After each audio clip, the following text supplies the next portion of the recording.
Olá, esse é o Descomplicando com Emília Campos e hoje eu tô aqui para falar de um assunto super aguardado, que é a aprovação do PL 4101, que trata sobre a regulamentação do mercado de prestadores de serviços envolvendo criptoativos. Então, se você ainda não é inscrito no nosso canal, aproveita para fazer isso e a gente se vê daqui a pouco depois da vinheta.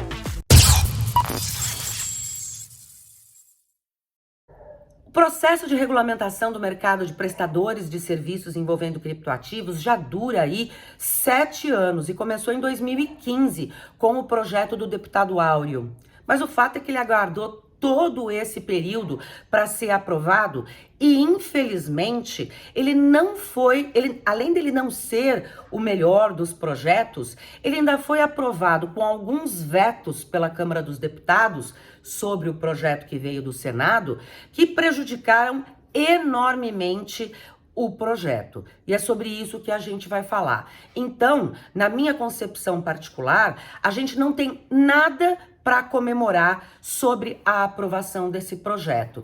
A gente tem apenas que falar, graças a Deus que algo foi aprovado, e esperar que o Banco Central, que é o órgão regulador que vai fazer aí a regulamentação infralegal, que ele faça um trabalho melhor do que foi feito pelo Legislativo, e eu acredito muito na capacidade do Banco Central de fazer essa regulamentação, porque ele tem toda uma experiência, né, uma prática do mercado financeiro tradicional para fazer essa regulamentação, e eu espero que ele utilize desse mandato que foi dado pela lei para fazer uma regulamentação aí que supra essas deficiências que o projeto de lei, infelizmente, e os vetos que o Senado, que a Câmara fez sobre o projeto que veio do Senado, acabou prejudicando essa legislação. E eu tenho fé que o Banco Central realmente vai fazer isso. O que o projeto de lei que foi aprovado, depois aí de várias audiências públicas, uma delas inclusive que eu participei, vou deixar o link dessa audiência pública aqui nos cards, se vocês quiserem ver, né, como é que foi o conteúdo dessa audiência pública, onde eu especificamente falei sobre os players do mercado de criptoativos, e infelizmente esse foi um dos itens em que o projeto de lei errou, porque ele não definiu perfeitamente todos os players. Ficou faltando um player do mercado de criptoativos, que é aquela empresa que compra e vende cripto do seu próprio estoque. Não faz intermediação da compra e da venda de cripto por terceiros. E esse é um player importante, porque apesar dele não ter ele não causar risco de custódia, nem para os clientes. Então, ele também não causa risco para o mercado, porque ele não faz custódia nem de cripto e nem de recurso fiat, que é real, de clientes. Ele tem obrigações de compliance para cumprir. E foi o projeto de lei que determinou que os prestadores de serviços de cripto, eles devem ser incluídos no rol das empresas obrigadas da lei de lavagem de dinheiro. Empresas estas agora que terão uma forma específica de fazer compliance e que deverão reportar operações suspeitas no sistema do COAF. Então, essas empresas que fazem compra e venda de criptoativos do seu próprio estoque ficarão fora dessa obrigação. Por quê? Porque na definição do projeto de lei de quem são os prestadores de serviços de criptoativos, não foram incluídas essas empresas que fazem compra e venda do estoque próprio. Ou seja, não se foi dado o trabalho sequer de analisar, por exemplo, para se fazer esse artigo, a Instrução Normativa 1888 da Receita Federal, que é super completa na descrição dos prestadores de serviços. E ela traz, por exemplo, esse item, esse prestador de serviço. Então, a gente tem, nesse projeto de lei, inúmeros problemas. Por isso é que eu acho que a gente ter tido a aprovação do projeto, inclusive com vetos, né, do projeto que veio do Senado, em dois aspectos que eu considero muito importantes, que são segregação patrimonial entre a exchange e o patrimônio dos usuários, o recurso dos usuários. E o pior foi que, vendo as considerações dos deputados para vetar esse artigo que veio do projeto do Senado, a gente consegue perceber que os deputados não entendem absolutamente nada do assunto que era tratado nesse projeto de lei. Porque os comentários para fazer o veto foram absolutamente não apropriados, não relacionados com o assunto que estava sendo votado. Então, eu considero que não tem nada para ser comemorado. Ainda bem que a gente tem um marco regulatório, mas se ele não for adequado pelo Banco Central na regulamentação infralegal, a gente vai ter um instrumento normativo muito ruim. E que principalmente não protege os usuários. Porque a segregação patrimonial é um elemento da lei que protege única e exclusivamente os usuários desse tipo de prestador de serviço.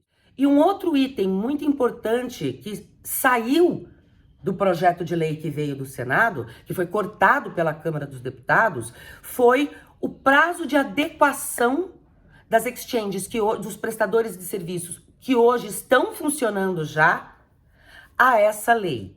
A gente tinha um dispositivo no projeto que veio do Senado que mantinha o direito dos prestadores de serviços continuarem trabalhando enquanto se adaptavam à regulamentação.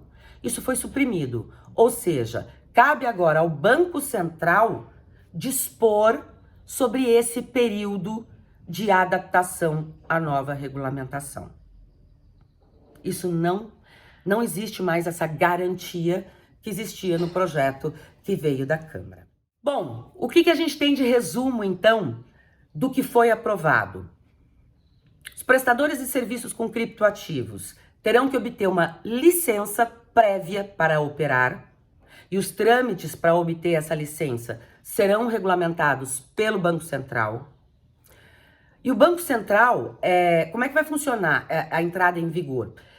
A aprovação agora pela Câmara, ela ainda precisa da aprovação, né, da promulgação dessa lei pela presidência, né? E isso não aconteceu ainda. Então, a gente ainda aguarda a promulgação da lei pelo presidente da República. Depois disso, a lei demora 6 meses para entrar, 180 dias para entrar em vigor. Depois que ela entrar em vigor, o Banco Central tem 6 meses para fazer a regulamentação dessa matéria. Então, existe todo esse período aí de aguardo, né? Que a gente vai estar aguardando, que o mercado vai estar aguardando para que tudo isso entre em vigor.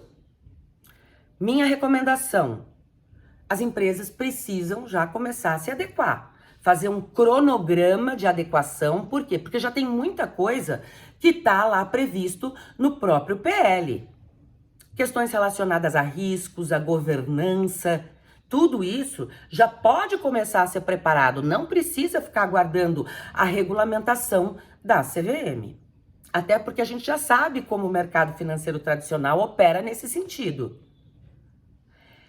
Outro aspecto: as empresas, os prestadores de serviços de criptoativos serão incluídos no rol de pessoas obrigadas, né, da lei contra a lavagem de dinheiro. Isso traz várias implicações, principalmente em relação a PLD, Programa contra a Lavagem de Dinheiro e Financiamento ao Terrorismo. Então, isso também são passos que já podem ir sendo tomados pelos prestadores de serviço. Então, não é ficar de braços cruzados, aguardando esse período aí da entrada em vigor da lei e depois da regulamentação do Bacen. Tem muita coisa que já pode começar a ser feito pelos prestadores de serviços para ir se preparando para estar adequado à nova regulamentação. Bom, gente, é claro que a lei tem outras disposições, aumentou a pena do crime para lavagem de dinheiro quando a lavagem de dinheiro for realizada com ativos virtuais. Eu não vejo muito sentido nesse tipo de medida, eu acho isso totalmente, uma coisa totalmente eleitoreira, política, eu acho isso pura politicagem, porque não importa o meio para lavagem de dinheiro. O meio, qualquer meio pode ser. Qual a diferença entre utilizar ativos digitais ou dólar para lavar dinheiro? Lavar dinheiro é lavar dinheiro. Então, assim, aumentar a pena para lavagem de dinheiro com ativos virtuais, você está penalizando o meio. Não é isso que precisa ser penalizado, né? O que precisa ser penalizado é a conduta e não o meio. O meio, ele é inerte.